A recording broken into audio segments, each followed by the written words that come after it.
ஒரு ஃப்ரெண்ட்லியாக சொன்னேன். உண்மையாக அந்த ட்ரைலரை பார்க்கும்போது அந்த இயக்குனர் வந்து புதுசாக ஒரு ஃப்ரெஷ்ஷாக வர அது வந்து நம்மளோட கஷ்டம் எந்த திரைப்படமும் கஷ்டம் இல்லாமல் வந்ததே இல்லை. அதுக்கு தான் வந்து அந்த முன்னாடி நம்ம படத்தோட ரிலீஸே வந்து டெலிவரி ஆயிடுச்சு. டெலிவரி எவ்வளோ கஷ்டமோ அதுபோல் ஒவ்வொரு திரைப்படமும் அந்தந்த காலகட்டத்துக்கு சிரமமாக தான். முதல்ல வரும்போது அழகு பெருமாள் பேசினார், டைரக்டர் எவ்வளோ கஷ்டம், ஏன்னா அவர் படம் டைரக்ட் ப்ரொடியூஸ் பண்ணலன்னு நினைக்கிறேன் அவர் வந்து. அதனால எவ்வளோ டைரக்டர் கஷ்டம். படகோபி வந்தார், ஒரு ப்ரொடியூசருக்கு எவ்வளோ கஷ்டம், அவர் டைரக்ட் பண்ணல. அதனால டைரக்டரோட கஷ்டம் அவருக்கு தெரியாது, ப்ரொடியூஸ் பண்ணுறது எவ்வளோ கஷ்டம். உண்மையில கஷ்டம் தான். திரைப்படத்துறை வந்து நம்ம வந்து ஜாலியாக மகிழ்ச்சியாக படம் பார்த்துட்டு போகிறோம். இந்த திரைப்படத்தை உருவாக்குறது வந்து ஒரு 400-500 பேரை வந்து எல்லாரும் ஆர்கனைஸ் பண்ணி அந்த படத்தை ஒரு ப்ராஜெக்ட் பண்ணுறதுக்கு ஒரு கஷ்டமான வேலை தான், இல்லைன்னு சொல்ல. ஆனால் அது கொஞ்சம் திறம்பட பண்ணால் இது போல கஷ்டம் வராது. நிச்சயமா இந்த படம் பார்த்தோம், நிச்சயமா இந்த படம் ஒரு ஃப்ளரிஷாக இருக்குது, ஒரு சந்தோஷமாக இருக்குது. இப்போ இருக்கிற ஸ்க்ரீனுக்கு ஒரு டைட்டாக இருக்கிற இதுக்கு வந்து இந்த படம் வந்து ஒரு ஃபன்னாக ஒரு ஜாலியாக இருக்கும். அதனால இந்த படம் நிச்சயமா எல்லாராலும் ஒரு ட்ரெய்லர் பார்க்கும்போது அதுதான் வந்து ஒரு சொத்துக்கு ஒரு பானைக்கு ஒரு சொல் பதங்கிற மாதிரி ஒரு ட்ரெய்லருங்கிறது நிச்சயமா அந்த ஆடியன்ஸை திரைக்கு கொண்டு வர மாதிரியே ஒரு ட்ரெய்லராக இருக்கும். ட்ரெய்லர் பார்க்கும்போது எனக்கு தெரிஞ்சது நிச்சயமா இந்த படத்தை நானும் தேட்டர் பார்க்கலாங்கிற ஒரு உணர்வு எனக்கு இந்த ட்ரெய்லர் கொண்டு வந்திருக்கு. அந்த வகையில் எவ்வளோ கஷ்டம் இருந்தாலும் சவுண்ட் ட்ராக் முன்னாடிலாம் வந்து ஃபிலிம் பக்கத்தில் சவுண்ட் ட்ராக் போட்டுட்டு இருக்கோம். அது பக்கத்தில் வந்து இன்னொரு ட்ராக் போட்டு டைரக்டரோட அழுகை கேட்டுகிட்டே இருக்கும். நான் எல்லா ஃப்ரேம்லையும் டைரக்டரோட அழுகையும் இன்னொரு பக்கத்தில் போட்டால் ப்ரொடியூசரோட கேட்டுகிட்டே இருக்கும். ஆனால் அதையெல்லாம் நம்ம வந்து இந்த படத்தோட வெற்றி வரும்போது, என்னோட படமும் ரிலீஸ் ஆகும்போது இப்போ சிவா சார் இருக்காரு, கேட்டால் தெரியும் உங்களுக்கு, இந்த ஆஃபீஸ் உள்ளவே வரக்கூடாது சொல்லிட்டாங்க. ஸோ ஆஃபீஸ் உள்ளவே வரக்கூடாது, அந்த ரோடுக்கே வராதுப்பான்னு சொன்னாங்க. ஆனால் படம் ரிலீஸ் ஆன பிறகு மறுநாள் வந்து என் வீட்டு வாசலில் 3 கார் அவங்க கார் தான் நின்றுட்டு இருந்தது. என்னப்பா டைரக்டர் கூட்டுவாங்க அப்படின்னு. அதனால இது வந்து ஒரு கணவன் மனைவி மாதிரி சண்டை தான். வெற்றி வரும்போது நம்மளுடைய எல்லா கவலைகளும் இதுவாயிடும். நாளைக்கு இந்த படம் வெற்றி ஆகும்போது இதே திருமலையும் அசோக் தோல்மலுக்கு கை போட்டு போவாங்க, நிச்சயமா நடக்கும். சினிமாவில் நடக்காதுங்கிறதுக்கு எதுவுமே இது இல்லை, எல்லாம் நடக்கும். ஆனா நடக்கிறதுக்கு எது காரணமா இருக்கும்னா வெற்றி ஒண்ணுதான் காரணம். இந்த திரைப்படத்தை பார்க்கும்போது அந்த சூழ்நிலை அமையக்கூடிய வாய்ப்பு இருக்கு. வந்து அடுத்த படம் வந்து வெற்றி அடையும் போது எல்லா கவலைகளையும் மறந்து திருமலையும் அசோக் செல்வனும் இணைந்து ஒரு திரைப்படத்தை நிச்சயமா தயாரிக்கலாம். ஏன்னா எனக்கு திருமலை ரொம்ப நல்லா தெரியும். ஒரு இமோஷனல் ஒரு கை, எல்லாத்துக்கும் ஏதோ நல்லது பண்ணணும்னு நினைச்சிட்டு ஏதோ ஒரு முயற்சி பண்ணிட்டே இருப்பாரு. அதுபோல் நான் அசோக் செல்வனையும் ஒரு 2 தடவை சந்திச்சிருக்கேன். பேசும்போது ரொம்ப இனிமையா, ரொம்ப அன்பா, ரொம்ப நாகரிகமா, ரொம்ப பண்பாடு தான் பேசினாரு. ஒரு வகையில என்ன இதுக்கு எந்த பிரச்சனையும் தெரியாது. எதுவா இருந்தாலும் 1000 கஷ்டங்கள் இந்த திரைப்படத்துல இருந்தாலும் திருமலை சொன்னதுல ஒரு பாயிண்ட் இருக்கு. அந்த படம் ரிலீஸ் ஆகும்போது எல்லாரும் சேர்ந்து அந்த படத்தை வந்து ப்ரமோட் பண்ணுங்கிறத வந்து ஒரு விதியா வச்சுக்கணும். ஏன்னா இந்த ஒரு படம் வந்து வெற்றி அடைந்தா அது யாருக்கு முதல் லாபம்னா அதுல நடிச்ச நடிகர் நடிகை 2 பேருக்கும் அவங்க தான் 80% ஆஃப் லாபத்தை எடுத்துட்டு இருக்காங்க. லாபங்கிறது வந்து நான் மானிட்டரி வைஸா சொல்ல, அது வந்து ஃபேம் வைஸா, அது மூலம் அடுத்த படத்துல கிடைக்க போற லாபம் வைஸா 80% அவங்க எடுத்துட்டு போறாங்க. அப்புறம் ஒரு 10-15% வந்து டெக்னீஷியன் எடுத்துட்டாங்க. இன்னைக்கு இருக்கிற பாலாஜி வந்து இந்த படம் ஓடிச்சுன்னா நாளைக்கு அவரோட லெவல் வேறவா இருக்கும். ஆனா இந்த படம் ஓடினாலும் திருமலையோட லெவல் அதே லெவல் தான் இருக்கும், தயாரிப்பாளரோட லெவல் அப்படியே தான் இருக்கும். அவர் வந்து இந்த கடன்கள் இருந்து விடுபடலாம். இப்ப மகேந்திர கொடுத்த பைனான்ஸும் சுதாகர் கொடுத்த பைனான்ஸ் இதெல்லாம் வந்து சரி பண்ணலாமே தவிர அடுத்து அவர் வந்து வெளியே வர்றதுக்கு கஷ்டம். அப்போ ஒரு 5% 10% தயாரிப்பாளர் தான் உயிரை கொடுத்து இந்த படத்தை ப்ரமோட் பண்ணணும், வெளியே வரணும்னு நினைக்கும் போது இதுல 90% மேல லாபம் அடைய போற நடிகர் டெக்னீஷியன்ஸ் நிச்சயமா இந்த படத்தை ப்ரமோட் பண்ணும். இன்னொரு விஷயம், இது பொது மேடையில சொல்ல வேண்டிய விஷயம் இல்லைன்னா கூட இந்த பல விஷயங்களே வந்து இது போலீஸ்காரன் வந்து ஐயோ திருட்டு நடக்குதுன்னு வந்து ரோட்ல கத்தனா எப்படி தவறோ, அது மாதிரி தயாரிப்பாளர் சங்கத்துல வந்து ஒரு ஈசி மெம்பரா இருக்கிற திருமலை வந்து இங்க வந்து பேசுறது வந்து தேவையில்லாத ஒண்ணு. அவரோட சங்கத்துல உட்காந்து இவ்வளவு கஷ்டம் இருக்கு, இதெல்லாம் பண்ணணுமே நீங்க முதல்ல அங்கதான் பேசணும். அதனால இப்போ தயாரிப்பாளர் சங்கங்களோட செக்ரட்டரிகள் இங்க இருக்காங்க. நாங்க வந்து அவங்களுக்கு வந்து ஒரு கண்ட்ரோல் அவங்ககிட்ட கொடுத்தோம். நாங்க என்னன்னா இப்ப கூட அதை ஒரு புரிஞ்சுக்கல.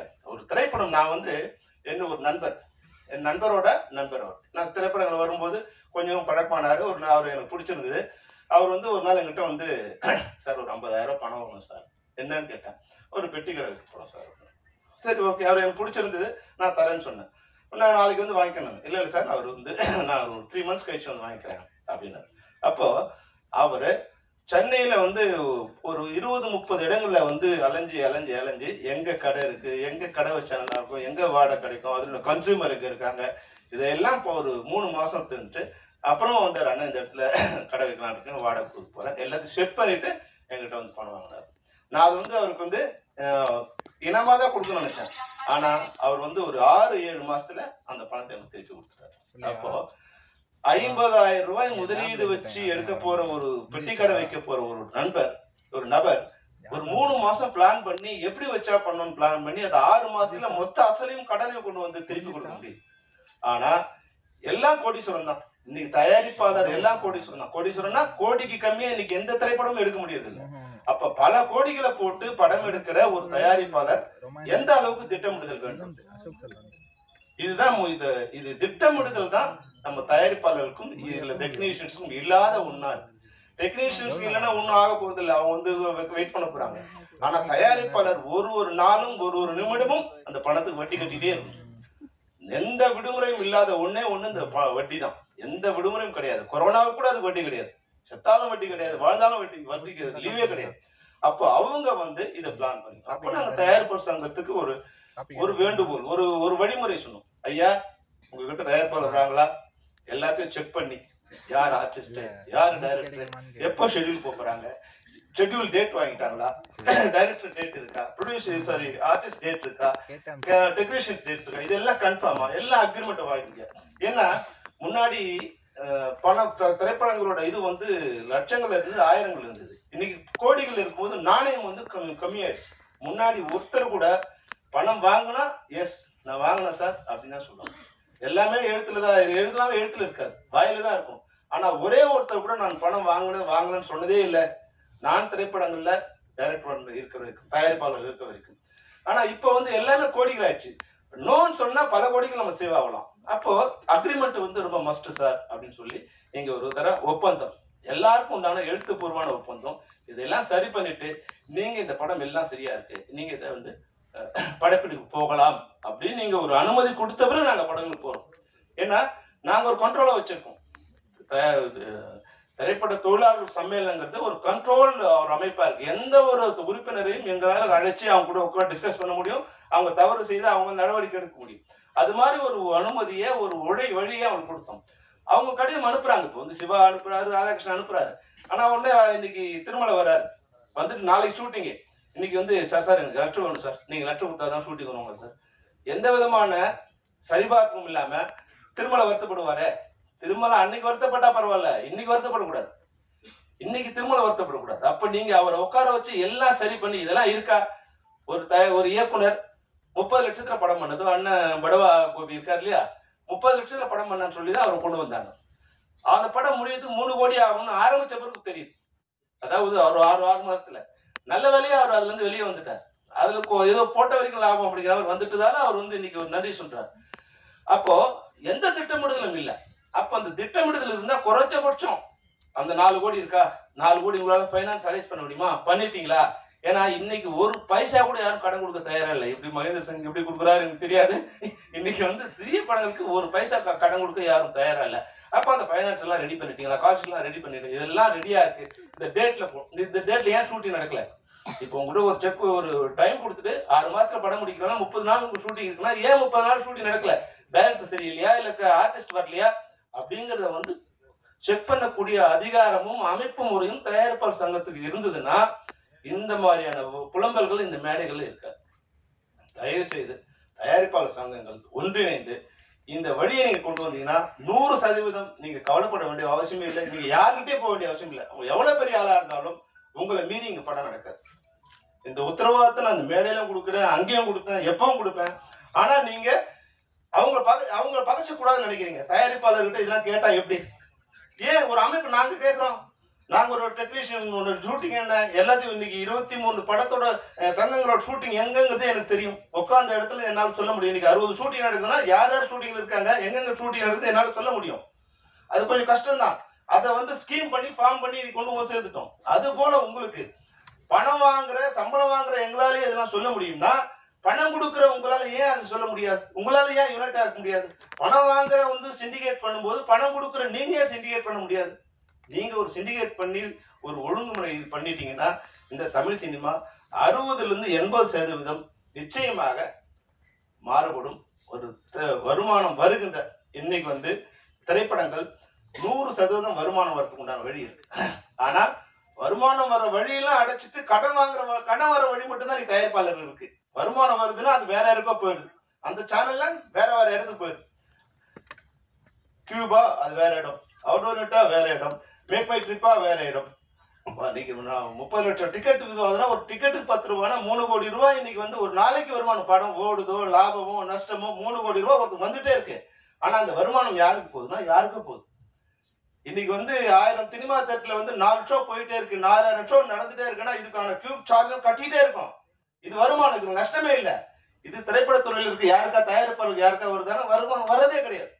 அப்போ வருமானம் வருகின்ற வழிகள் இன்னைக்கு வந்து நான் 8 கோடி பேர்ல 6 கோடி பேர் நம்ம திரைப்படங்களை ஏதோ ஒரு பிட்ட பார்த்துட்டே இருக்கான். ஒரு ஸ்டில்ல பார்த்தா கூட அது பணம் கட்ட வேண்டிய சூழ்நிலை இருக்கு. நான் போட்ட மியூசிக்கு, என் படத்தோட மியூசிக்கை நான் ஸ்டேஜ்ல பாடுறதுக்கு நான் திருப்பி பணம் கொடுக்க வேண்டிய இருக்கு. 1 லட்சம் ரூபாய் பணம் கொடுத்து வாங்க என்னோட பாட்டை நான் இன்னைக்கு ஸ்டேஜ்ல போனோம்னா அவனுக்கு 3 லட்சம் ரூபாய் ஒரு பாட்டுக்கு ஒரு தடவைக்கு நான் பணம் கொடுக்க வேண்டிய அவலம் இன்னைக்கு இருக்கு. அப்ப என்னோட படம் வருமானம், என்னோட திரைப்படம் பல பேருக்கு பல வழிகள்ல வருமானத்தை கொட்டி கூச்சிட்டே இருக்கு. ஆனா படம் எடுத்த தயாரிப்பாளருக்கு அந்த வருமானம் வருவதில்லை. எப்படி வந்து விவசாயிக்கு அவனோட உழைச்ச நெல் இதுக்கு வந்து உழைப்புக்கு நெல்லுக்கு வந்து தக்காளிக்கு வருமானம் வரது இல்லையோ, அது போல திரைப்பட தயாரிப்பாளர்களுக்கு அவருடைய போட்ட முதலீடுக்கு வருமானம் வருவதே இல்லை. அதை நீங்க ஒழுங்கு பண்ணீங்கன்னா நிச்சயமா லாபம் வந்துட்டே இருக்கு. லாபம் தயாரிப்பாளர் தான் மொத்தம் வருது. வருகின்ற லாப நஷ்டத்துக்கு மட்டும் நீங்க தயாராயிருங்க. கடனுக்கு மட்டும் நீங்க வட்டி கட்டிட்டீங்க, கடனுக்கு மட்டும் வீட்டை விட்டுட்டீங்க. ஆனா வருமானத்தை எல்லாம் வேற யாரும் சாப்பிட்டு இருக்காங்க. நிச்சயமா இன்னைக்கு திரைப்படத்துறையில போற்றப்படக்கூடியவர்கள் தயாரிப்பாளர்கள் தான். இந்த கஷ்டமான காரியத்திலும் இன்னைக்கு 60 ஷூட்டிங் நடந்துட்டு இருக்கு. யாரோ ஒருத்தன் திரைப்படத்தை நேசிக்கிறான், அவன் படம் எடுக்க வர்றான், அவங்களை நீங்க சீரமைச்சு வழி நடத்தினீங்கன்னா இந்த திரைப்படத்துறை மிக நன்றாக இருக்கும். திரைப்படத்துறை இந்த மேடையில சொல்றதுக்காக நீங்க என்ன மன்னிச்சிருங்க. ஏன்னா இது வந்து திருமலை சொன்னதுக்காக சொல்றேன். நிச்சயமா நீ ஒரு ரூல் போடலாம். இவங்க இன்னைக்கு இந்த படங்கள்ல இந்த ப்ரொமோஷன்ஸ், நான் இந்த படத்துக்காக சொல்லலை, ஏன்னா அது வருஷத்துக்கு நீங்க தப்பா நினைச்ச கூடாது. அது என்ன ப்ராப்ளம் எனக்கு தெரியாது.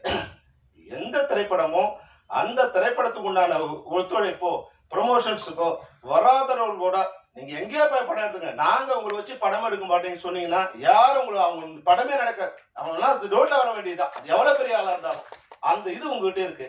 ஆனா என்ன இல்லைன்னா இதை இணைந்து சொல்லக்கூடிய பலம் உங்களுக்கு இல்லை. தனிப்பட்ட முறையில நீங்க புலம்பிக்கலாமே தவிர இணைந்து தயாரிப்பாளர்கள் குரலாய் ஒரே குரலாய் ஒழித்தால் தமிழ் சினிமா உருப்படும். அதை நிச்சயமாக நீங்கள் எடுக்கின்ற அனைத்து முயற்சிகளுக்கும் தென்னிந்திய திரைப்பட சம்மேளனம் ஒத்துழைக்கும் என்பதை இந்த மேடையில் உறுதியாக சொல்லி, இந்த மேடை சிறிய தயாரிப்பாளை வாழ வைக்கக்கூடிய மேடையா இருக்கும். ஏன்னா சின்ன படத்துல தான் நான்லாம் இன்னைக்கு வந்தேன். ஒரு சின்ன படம் எடுத்தோம், ஒரு 10 நிமிஷம் படம் எடுத்தோம். அது இப்ராஹிம் சார் காட்டும், சிவா சார் காட்டும், விஜயகாந்த் சார் காமிச்சோம். அந்த படங்கள் தான் அது மூலமா தான் இன்னைக்கு நாங்கள் இன்னைக்கு வரோம். நான் செம்பருத்தி திரைப்படம் இருக்கும்போது கூட 90 லட்சம் இன்வெஸ்ட் பண்ண எனக்கு வந்து 1.5 கோடி எனக்கு லாபம் வந்தது. லாபம்னா மொத்தமாக வந்து ஒரு 50-60 லட்சம் ப்ராஃபிட் இருந்தது. அப்போ எங்களோட பட்ஜெட்டுக்குள்ள எங்களோட கைக்குள்ளேயே சினிமா இருந்தது. இன்னைக்கு நம்ம கைக்குள்ள சினிமா இருக்கான்னா நீங்க தான் எனக்கு பதில் சொல்லணும். நம்ம கையில சின்ன சினிமாவும் இல்லை, பெரிய சினிமாவும் இல்லை. இன்னைக்கு திடீர்னு வந்து நம்ம வந்து பலூன் ஊதுறோம்னா அது வந்து விரிவடையுது. விரிவடைஞ்சோன்னா இதுதான் மொத்த உலகம் நினைச்சுக்கிறோம். ஒரு தோல்விங்கிற ஒரு படம் மிகப்பெரிய படம் ஒரு 125 கோடி அவன் வந்து ஓடிடி வாங்குறான். அது புஷ்ன்னு ஆகுது. அந்த பலூன்ல ஒரு ஓட்டை போட்டா வெற்றி வெடிச்சு போறாங்க. புஷ்ன்னு ஆன உடனே ஓடிடி படத்தை வந்து நிறுத்துறான். படங்கள் ஓட ஆரம்பிச்ச உடனே கொரோனா பீரியட்ல ஓடிடி எல்லாம் மிகப்பெரிய மார்க்கெட் வந்தோடனே நம்ம கிட்ட இந்த 50 கோடி 100 கோடி இந்த படங்கள் வந்து 100 கோடி 200 கோடி படம் வாங்கின உடனே யாருக்கான எந்த விதத்துல நம்மளோட பட்ஜெட் அது இன்க்ரீஸ் ஆச்சுங்கிறத நீங்க தான் யோசிக்கணும். அப்போ 100 கோடி படம் 300 கோடிக்கு வியாபாரம் ஆகும்போது நீங்க 300 கோடிக்கு பண்ணீங்க. இப்போ ஓடிடி வாங்குறது இல்ல, சேட்டலைட் வாங்குறது இல்ல. அப்ப என்ன பண்ணணும்? ஓடிடிக்கு முன்னாடி என்ன ஸ்டேட்டஸ் இருக்கோ அந்த ஸ்டேட்டஸ் கொண்டு வரணும். அப்பதான் வந்து திரைப்படங்களை உருவாக்க முடியும். அப்படி இருந்தாதான் இன்னைக்கு திரைப்படங்களை நாங்க ஷூட்டிங்கே போக முடியும். இன்னைக்கு நீங்க என்ன வேணா நினைச்சீங்க, 6 மணிக்கு மேல அந்த ப்ரொடியூசர்கிட்ட சம்பளம் வாங்கும்போது எவ்வளவு கஷ்டமா இருக்குன்னா அவ்வளவு கஷ்டமா இருக்கு. கண்ணீர் விட்டுதான் அந்த தயாரிப்பாளர்கிட்ட பணம் வாங்க முடியாது. அவங்களால கொடுக்க முடியல, எங்களால வாங்க முடியல. இந்த சிரமமான ஏன்னா தயாரிப்பாளர் நல்லா இருந்தாதான் தொழிலாளர் நல்லா இருக்க முடியும். அப்ப தயாரிப்பு துறை நல்லா இருந்தாதான் இன்னைக்கு எல்லாருமே நல்லா இருக்கு. அப்ப நான் பேசுவது தயாரிப்பாளர் நல்லா இருக்கணுமோ, இல்ல டெக்னீஷியன் நல்லா இருக்கணுமோ, ஆர்டிஸ்ட் நல்லா இருக்கணுங்கிற எந்த இதுவும் இல்லை. இந்த தமிழ் சினிமாங்கிற ஒரு வீடு அழகா இருந்தா இங்க எல்லாரும் நடிகர்களும் இந்த வீட்டுல குடியிருக்கலாம், தயாரிப்பாளரும் இந்த வீட்டுல குடியிருக்கலாம், தொழில்நுட்ப கலைஞர்களும் தொழிலாளர்களும் இந்த வீட்டுல குடியிருக்கலாம். அந்த வீடே இடிஞ்சு போச்சுன்னா எல்லாரும் ரோடுக்கு வர வேண்டியதுதான். அதனால தயவு செய்து நீங்கள் எடுக்கின்ற அனைத்து முயற்சிகளுக்கும் தென்னிந்திய சமயம் ஒத்துழைக்கும் என்று கூறி திருமலைக்கும் அதனுடைய டீம் அனைவருக்கும் என்னுடைய வாழ்த்து கூறி விடைபெறுகிறேன். நன்றி.